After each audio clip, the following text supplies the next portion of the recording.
Հրաշք թռչունը, լատիշական հեքիաթ։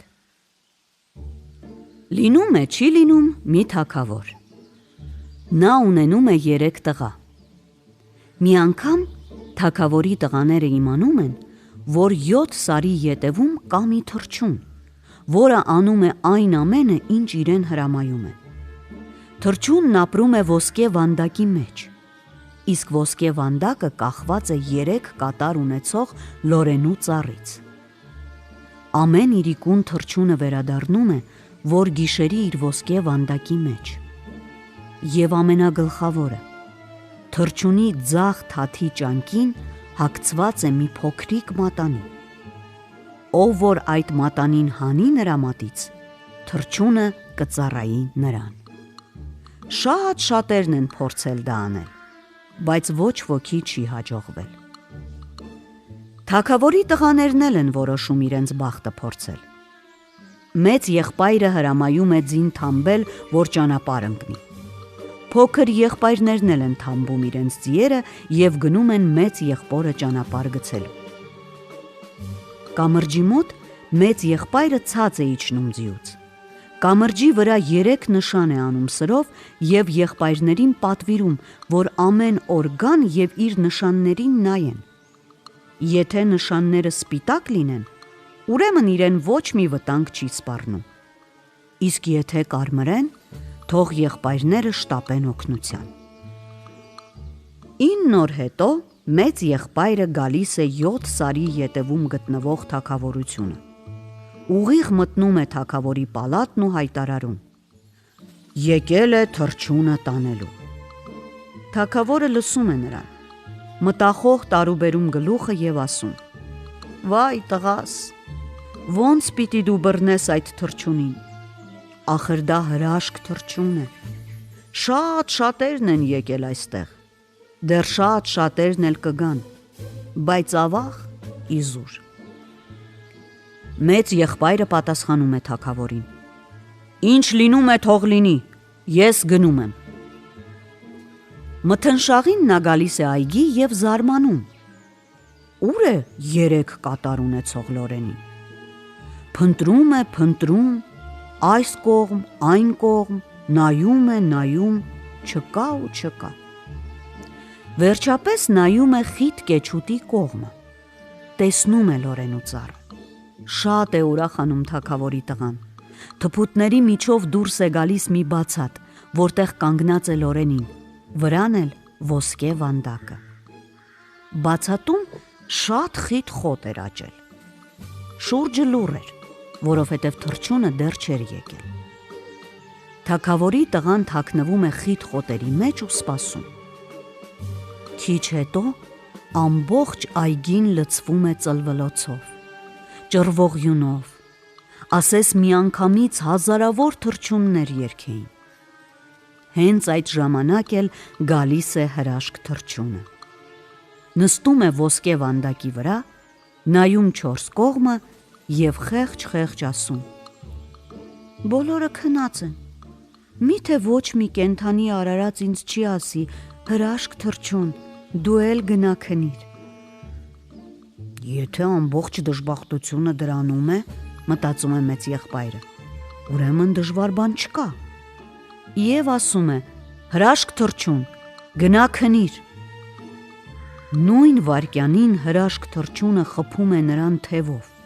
և թագավորի տղան իսկույն դառնում է կեչու ծառ։ Առավոտյան փոքր եղբայրները գալիս են կամրջի մոտ և տեսնում, որ մեծ եղբոր արած նշանը կարմրել է։ Միջնեկ եղբայրն իսկույն ճանապարհ է ընկնում, հասնում է 7 սարի ետևում գտնվող թագավորությանը։ Այստեղ թագավորը նրան ասում է. պատմում է, որ մեծ եղբայրը գնաց հրաշք թռչունին բռնելու, բայց այգուց չվերադարձավ։ Միջնեկ եղբայրն էլ է գնում այգի։ Այստեղ է նայում, այնտեղ է նայում, ոչ եղբայրն է երևում, ոչ էլ 3 կատարանի լորենի ծառը։ Վերջապես նայում է խիտ կեչուտի կողմը և տեսնում է. լորենին կա, իսկ իր եղբայրը չկա։ Թաքնվում է բացատի խիտ խոտի մեջ և սպասում։ Շուրջը լռություն է։ Բայց հենց որ արևը մայր է մտնում, ամբողջ այգին լցվում է ճռվող յունով, ասես հազարավոր թռչուններ ծլվլում են։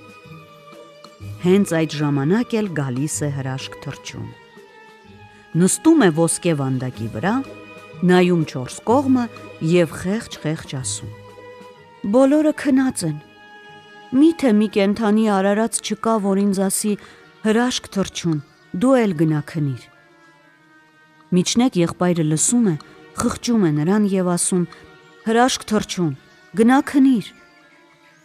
Նույն րոպեին հրաշք թռչունն իր թևով խփում է նրան, և միջնեկ եղբայրը դառնում է կեչի։ Առավոտյան փոքր եղբայրն է գնում կամրջի մոտ և տեսնում է նշանը կարմրել է։ Իսկույն ճանապարհ է ընկնում, գալիս է 7 սարի ետև, իսկ թագավորը նրան ասում է, որ եղբայրները գնացին այգի հրաշք թռչունին բռնելու և ետ չվերադարձան։ Փոքր եղբայրն էլ է այգի գնում, դես է նայում, դեն է նայում, լորենու ծառը չի տեսնում։ Վերջապես նայում է խիտ կեչուտի կողմը և տեսնում է, կանգնած է այնտեղ 3 կատարանի լորենին, բայց եղբայրները չեն երևում։ Միայն թե բացատի խոտը տեղ-տեղ տրորված է։ Փոքր եղբայրը թաքնվում է խիտ խոտի մեջ, բայց այնպես, որ կարողանա հասնել ոսկե վանդակին։ Թաքնվում է ու սպասում։ Շուրջը ամեն ինչ լուռ էր, բայց հենց որ արևը մայր է մտնում, ամբողջ այգին լցվում է ճռվող յունով, ասես հազարավոր թռչուններ են երգում։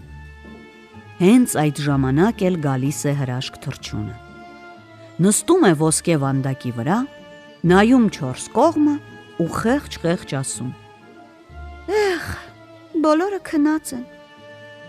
միթե մի կենդանի շունչ չկա, որ ինձ ասի հրաշք թռչուն, դու էլ գնա քնիր»։ Բայց փոքր եղբայրը լռում է, ոչ մի խոսք չի ասում։ Մի քիչ էլ է սպասում հրաշք թռչունը և ավելի խեղճ ձայնով ասում է. «Բոլորը կարող են քնել, բացի ինձնից, միթե ոչ մի կենդանի շունչ չկա, որ ինձ ասի հրաշք թռչուն, դու էլ գնա քնիր»։ Փոքր եղբայրը նորից ոչ մի բառ չի ասում։ Հրաշք թռչունը մի քիչ էլ է սպասում և հետո արդեն բարձր լաց լինելով ասում է. «Բոլորը քնած են, բացի ինձնից,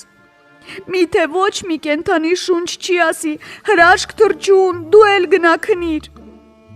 Այստեղ արդեն փոքր եղբայրը շատ է խղճում թռչունին և արդեն ուզում է խոսել, բայց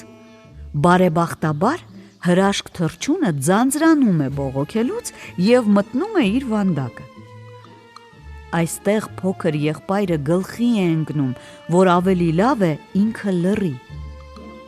Հրաշք թռչունը վանդակի միջից նայում է չորս կողմը, տեսնում է, որ մոտակայքում ոչ ոք չկա, կտուցը մտցնում է փետուրի մեջ ու հանգիստ քնում։ Փոքր եղբայրը կամաց վեր է կենում և աջ ձեռքը զգույշ մոտեցնում է վանդակից ներս։ Հենց որ թռչունի ձախ թաթի ճանկից հանում է մատանին, ձախ ձեռքով էլ չըխկ փակում է վանդակի դուռը։ Հրաշք թռչունը զարթնում է, ուզում է դուրս նետվել վանդակից, իրեն խփում է ճաղերին, թփրտում, ասես մեծ դժբախտություն է պատահել։ Միայն լուսաբացին է հանգստանում, գլուխը կախում է ու ասում. «Դու իմ մատանին հանեցիր, հիմա ես քոնն եմ»։ «Հրաշք թռչուն, ասա ինձ, ուր են իմ եղբայրները»։ «Քո կողքի 2 կեչիները եղբայրներդ են»։ «Իսկ ովքեր են մյուս կեչիները, ասա ինձ, հրաշք թռչուն»։ «Մյուս կեչիներն էլ են մարդիկ»։ «Ասա ինձ, թե ոնց անեմ, որ այս կեչիները նորից մարդ դառնան»։ «Գնա կեչուտը, լավ նայիր շուրջդ և ավազի կույտ կտեսնես։ Եթե ամեն մի կեչու վրա ցանես 3 բուռ այդ ավազից, կեչիները նորից մարդ կդառնան»։ Փոքր եղբայրն այդպես էլ անում է։ Սկզբում նա կենդանացնում է իր եղբայրներին, իսկ եղբայրներն էլ օգնում են նրան, որ մյուսներին կենդանացնի։ Բայց երեքով էլ նրանք չէին կարող այդ գործն անել, և մյուս մարդիկ էլ են սկսում նրանց օգնել, և շուտով ամբողջ պուրակը կենդանանում է։ Ամբողջ այգին լցվում է մարդկանցով, ասեղ գցելու տեղ չի լինում։ Բոլորը հավաքվում են փոքր եղբոր շուրջը և ուրախությունից չեն իմանում ինչ անեն։ Ու փոքր եղբայրը որոշում է զվարճացնել փրկվածներից։ Հարցնում է հրաշք թռչունին, թե կարող է նորից առաջվա պես երգել, և հրաշք թռչունը երգում է։ Այ թե ձայն ուներ նա։ 3 օր հետո բոլորը բաժանվում են։ Եղբայրները մի կողմ են գնում, մնացած բոլորը մյուս կողմ։ Կեսօրին եղբայրները հասնում են ծովին։ Մեծ եղբայրները ուզում են շարունակել ճանապարհը, իսկ փոքրը հոգնած է լինում։ Պառկում է ծովի ափին ու քնում։ Մեծ եղբայրները տեսնում են, որ փոքրը քնել է, որոշում են գողանալ թռչունին, իսկ նրան էլ նետել ծովի ալիքների մեջ։ Ինչպես որոշում են, այդպես էլ անում են։ Հրաշք թռչունն արդեն իրենց ձեռքին է, իսկ մատանու մասին նրանք բոլորովին մոռացած են լինում։ Մատանին փոքր եղբոր մատին էր։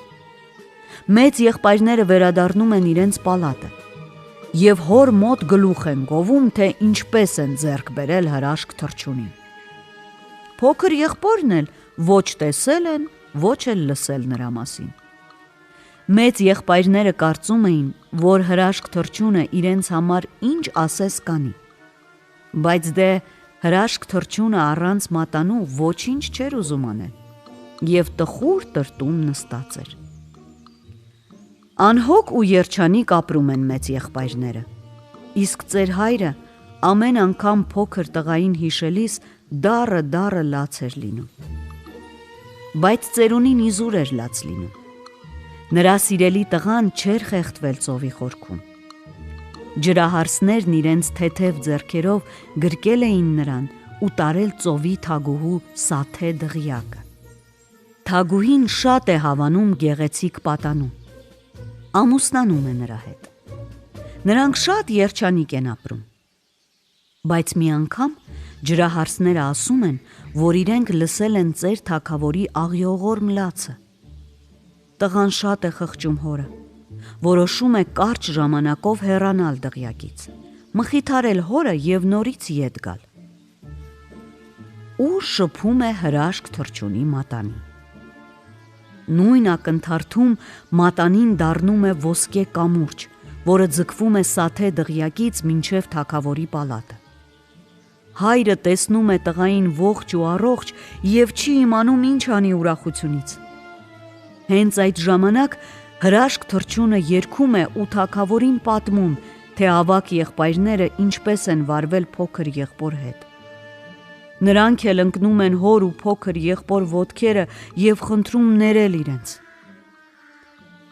Փոքր եղբայրը շատ բարի սիրտ է ունենում։ Նա ներում է եղբայրներին, ու հորն էլ համոզում է, որ չբարկանա ավագ որդիների վրա։ 3 օր փոքր եղբայրը մնում է հոր պալատում։ 3 օր պատմում է իր երջանկության մասին, իսկ 4-րդ օրը հենց լույսը բացվում է, վերցնում է հրաշք թռչունն ու վերադառնում իր սաթե դղյակը։ Հենց որ սաթե դարպասները բացվում են,